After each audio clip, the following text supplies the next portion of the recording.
Last month, we mentioned the fact that the Gospels are actually a diary of healing from Jesus to us. What do we mean by that? Well, according to the Scriptures themselves are written to bring us doctrine. So these stories are not just a historical accounting. These stories are for our doctrine, our understanding to establish our belief.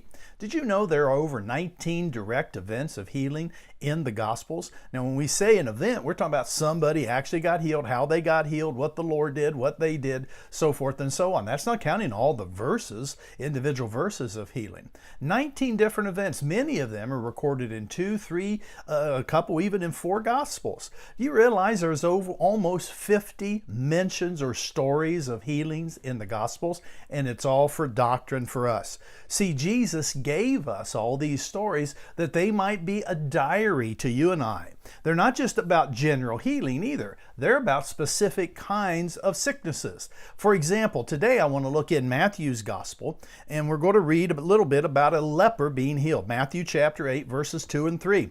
And we find this leper coming to Jesus, said, "Lord, if you're willing, you can heal me." And Jesus said, "I am willing. Be cleansed." There's all kinds of skin diseases. Leprosy is one of those kinds of diseases that seems to break out on the skin. Now, basically today it's mostly a dead disease because we have now developed modern vaccines and antibiotics that's able to deal with this. So people don't have to live that. Only in third world countries and backwoods people that don't know about the cures are still experiencing it. In Jesus's day, they didn't have those kinds of medicines. But it's not just about leprosy, it's about skin diseases, period. Jesus gave us a story of healing about skin diseases. Things like acne, eczema, hives, psoriasis, warts, how about that? Cold sores, rashes, even those that are even much worse, like skin cancers. All these things are in the Scriptures for you and I, these teachings, so we can be delivered from these things.